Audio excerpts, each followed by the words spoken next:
तो हाँ दोस्तों, मुझे ये कहना ही होगा कि सी हल्क का एपिसोड 8 लोकी और मून नाइट सीरीज से भी बेहतर था। सिर्फ एक एपिसोड, सिर्फ सी हल्क का एपिसोड 1 जिसमें सिर्फ डेयर डेविल अपीयर हुआ है। डेयर डेविल के एक अपीयरेंस से 4 चांद लग गए सी हल्क सीरीज में। सो हेलो दोस्तों, स्वागत है आपका फिर से एक नए वीडियो में। आप देख रहे हैं फिक्शन फोकस। सो दोस्तों, आप सी हल्क सीरीज को फॉलो नहीं कर रहे हो तो कोई बात नहीं, मैंने सी हल्क सीरीज के हर एक एपिसोड पर वीडियो बना रखा है। आप चाहे तो उन्हें मेरे चैनल पर विजिट करके देख सकते हैं, link in the description. But अगर आप सी हल्क सीरीज को फॉलो नहीं कर रहे हो फिर भी मैं आप लोगों से कहूंगा आप कुछ और नहीं, सिर्फ एपिसोड 8 देख लेना सी हल्क सीरीज का। मेरी तरफ से यह मस्ट वॉच एपिसोड है। सो कर दीजिए वीडियो को लाइक, चैनल को सब्सक्राइब। बात करते हैं एपिसोड 8 के ऊपर। एपिसोड की स्टार्टिंग होती है लीप फ्रॉग से, जो कि एक नमूना विजिलेंटी है जिसके पास कोई खास स्किल है नहीं, बस बाप का पैसा है। वेल, यह सी हल्क के पास अपना केस लेकर आया होता है। इस नमूने का केस होता है कि इसने एक टेलर से अपना सूट सिलवाया था जिसकी मैन्युफैक्चरिंग सिलाई सही से नहीं की गई थी। तो जब उसने यह सूट यूज किया तो उसकी जान को खतरा हो सकता था, तो वह यह केस लेकर आया है सी हल्क के पास। वेल, इस नमूने का सूट उसी बंदे ने बनाया है, डीप ब्रोकर, जिसने सी हल्क और डेयर डेविल को भी सूट बनाकर दिए हैं। वेल, सी हल्क यह केस नहीं लेना चाहती है क्योंकि डीप ब्रोकर ल्यूक जैक्सन सी हल्क भी इससे अपना कॉस्ट्यूम बनवाती है, पर होल्डन होलीवे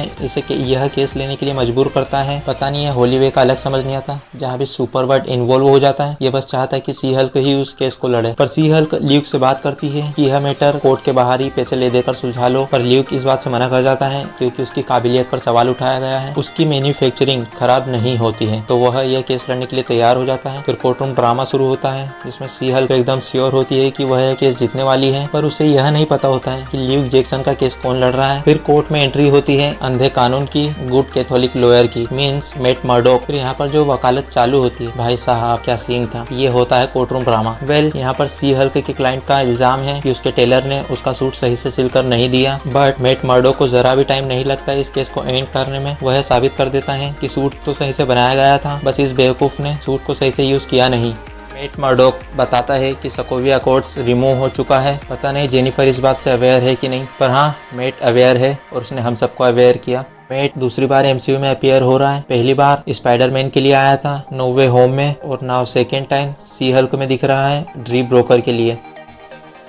ये अपने सूट में, अपने शूज में जेट इंजन का ऑयल डालकर चलाता है, जो कि इंस्ट्रक्शन पॉलिसी का उल्लंघन है। वेल, इसके बाद जज अपना फैसला सुना देता है। वह मेट की बात से एग्री करता है और यह केस डिस्क्लोज कर दिया जाता है। और हाँ, ये बात कहनी होगी कि मार्वल में मेट मर्डॉक से बढ़िया लॉयर कोई नहीं। जेनिफर को एज अ लॉयर अभी बहुत कुछ सीखना बाकी है। वेल, इसके बाद एक बार में मेट मर्डॉक जेनिफर के लिए ड्रिंक लेता है और उससे बात करता है, और मेट मर्डॉक वो उसके डाउट को क्लियर कर देता है जो उसकी लाइफ में प्रॉब्लम चल रही है जेन की, कि वह जेनिफर वोल्टर्स और सी हल्क को बैलेंस में कैसे रखें, कि वह जेनिफर वोल्टर्स बनकर गरीबों के लिए केस लड़ सकती है और सी हल्क बनकर उन लोगों के लिए लड़ सकती है जो खुद के लिए नहीं लड़ सकते। वेल, यह बातें सुनने के बाद तो हमारे साथ साथ जेनिफर भी इम्प्रेस हो जाती है मेट मर्डॉक से। वह उससे एक और ड्रिंक लेने के लिए बोलती है, लेकिन मेट मर्डॉक के पास कॉल आया होता है कि उस नमूने लीप फ्रॉग ने डीप ब्रोकर को उठा लिया है, तो उसे यहाँ से जाना होता है। और जेनिफर वोल्टर्स टोड का मैसेज आया होता है। यह नमूना हमें एपिसोड 3 या 4 में देखने को मिला था, जिससे वकांडा में काफी ज्यादा इंटरेस्ट है। वह जेनिफर वोल्टर्स को सी हल्क के फॉर्म में मिलने के लिए बुलाता है, सिर्फ इसलिए कि उसे उसके साथ गुलू गुलू करना है। वह जेनिफर को बताता है कि उसने वकांडा में अपनी इंटर्नशिप पूरी करी है, उसे वकांडन टेक्नोलॉजी में काफी ज्यादा इंटरेस्ट है। और वह उसे यह भी बताता है कि उसने किसी ऑक्शन से एक वकांडन भाला भी खरीदा है, जो कि हाँ, वकांडा फॉरएवर की इस बात प्रॉब्लम को इंडिकेट कर देता है कि वकांडन टेक्नोलॉजी वेपन्स का काफी ज्यादा मात्रा में सप्लाई हो रहा है दुनिया में। वेल, इसके बाद लीप फ्रॉग जेनिफर को कॉल करके बताता है कि उसकी जान के पीछे कोई डेविल पड़ा हुआ है। वेल, जब वह उससे कॉल पर बात कर रहा होता है, बुलेट फायरिंग की साउंड भी सुनने को मिलती है, क्योंकि डेयर डेविल तो वेपन्स यूज करता नहीं है। पता नहीं ये क्या था। इसके बाद सी हल्क डेयर डेविल की बात को याद करते हुए सी हल्क वाली कॉमिक एक्यूरेट कॉस्ट्यूम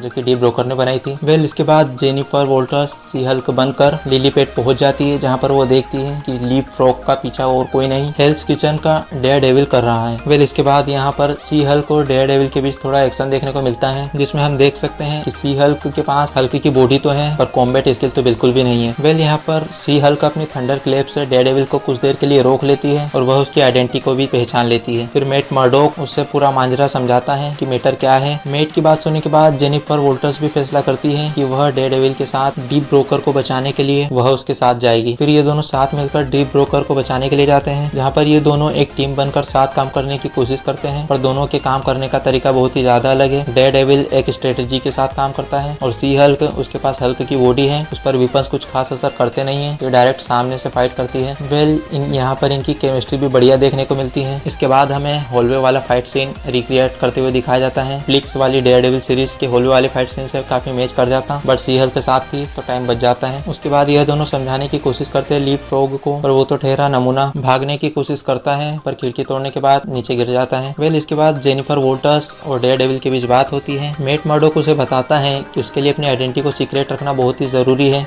सब तुम्हारी तरह अपनी आइडेंटिटी रिवील नहीं कर सकते। जेनिफर उससे पूछती तुम वापस कब जा रहे हो न्यूयॉर्क हेल्स किचन। मेट बताता है कल, लेकिन उससे पहले मेट बताता है कि वह फिर कभी यहाँ पर आया तो वह उसे डिनर पर लेकर जाएगा। और डिनर के बाद वेल जेनिफर यह सुनने के बाद इस स्लो प्रोसेस को सिंपल एंड इजी बनाने के लिए डायरेक्ट अपने रूम में ले जाती है। और हम देखते हैं हमारा गुड कैथोलिक लॉयर एक वेश्या है जिसमें केरन पेज, इलेक्ट्रा ये लोग नहीं है क्या जो हमारे कैथोलिक लॉयर कहीं भी रात रंगीन कर लेते हैं। फिर याद आया डेयरडेविल एपिसोड 1 का वह सीन, स्टार्टिंग का वह सीन जब फोगी मेट को कॉल करता है, तब भी किसी लड़की के साथ अपनी रात रंगीन कर चुका होता है। सो यस, ये कैथोलिक लॉयर भी काफी रंगीन मिजाज है।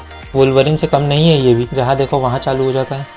वेल इसके बाद इनकी एक खूबसूरत सी रात बीत जाती है। इसके बाद मॉर्निंग में मेट मर्डोक अपनी कॉस्ट्यूम पहनकर अपने हाथों में बूट रखकर वो करते हुए घर जाता है। निक्की उसे देख लेती है इस तरह और वह जेनिफर से पूछती है यह क्या था तुमने ये, और वो समझ जाती है। इसके बाद जेनिफर का फोर्थ वॉल ब्रेक करना काफी ज्यादा शानदार था। एपिसोड की हैप्पी एंडिंग तो यहीं पर हो चुकी है। वह हम ऑडियंस से पूछती है अब आप लोग किसका वेट कर रहे हैं, एक बढ़िया से क्लिप हैंगर का। जेनिफर बातों ही बातों में बताती है कि क्या उसे किसी एक रेड मॉन्स्टर वाली लड़की से करनी होगी, जो कि एक रेफरेंस था रेड हल्क को लेकर और रेड सी हल्क को लेकर। वेल इंटेलिजेंसिया जेनिफर वोल्टर्स का ब्लड ले चुका है, तो हाँ अब वह काफी सारे हल्क बना रहा होगा। इंटेलिजेंसिया को चलाने वाला लीडर है, और हाँ लीडर ही वो बंदा है जो रेड हल्क का ऑपरेशन करता है, मींस जनरल रोज को रेड हल्क बनाने का ऑपरेशन करता है। सो पता नहीं हमें एपिसोड के फिनाले में कुछ धमाकेदार रेड हल्क या फिर रेड सी हल्क देखने को मिले, पता नहीं। इस एपिसोड को देखने के बाद फाइनल एपिसोड के लिए एक्साइटमेंट तो बन ही जाती है। उसके बाद निक्की हमें कुछ यह करती हुई दिखती है जो कि हाँ वुल्वरिन को लेकर एक इशारा है। इसके बाद जेनिफर वोल्टर्स बेस्ट फीमेल लॉयर के अवार्ड शो में उसे बुलाया जाता है। इस अवार्ड शो में सी हल्क की फैमिली भी आई होती है और वह नमूना टोड, जो कि हाँ अब लगता है यह भी इंटेलिजेंसिया का ही एक नमूना है, जो उसने इसे बताया होगा कि सी हल्क के साथ उसे काफी ज्यादा मजा आया। और टोड उसकी बात सुनने के बाद वह भी सी हल्क से मजे लेने के लिए आया था, पर सी हल्क एक गलती दोबारा नहीं करेगी। इसके बाद अवार्ड शो शुरू होता है, जिसमें जेनिफर के साथ ही कई और फीमेल लॉयर्स को भी अवार्ड दिए जाते हैं। अवार्ड मिलने के बाद सभी लोगों को एक एक लाइन बोलनी होती है अपने बारे में, जिसमें जेनिफर की बारी जब आती है तब इंटेलिजेंसिया यहाँ के कुछ नाजुक डिवाइसों को हैक करके अपनी क्लिप चला देता है, जिसमें वह जेनिफर सी हल्क की रियल आइडेंटिटी दिखाने की बात करता है। जेनिफर वोल्टर्स उस लायक नहीं है कि जिसकी आप सराहना करें। उसके बाद वह जेनिफर वोल्टर्स की पूरी मोबाइल हिस्ट्री, क्रोम हिस्ट्री और हाँ जोस ने उसके साथ जो कुछ भी किया था उसका वीडियो क्लिप उस पूरी महफिल में चला देता है, जिसे उसकी फैमिली तक देख रही होती है। और यह सुनने के बाद सी हल्क का जो एंगर बाहर निकल कर आता है, यही चीज ब्रूस बेनर उसे समझाने की कोशिश कर रहा था एपिसोड 1 में, पर जेनिफर वोल्टर्स इस बात से काफी ज्यादा अनजान थी। और यहाँ पर हमें सी हल्क की ट्रू स्ट्रेंथ का एक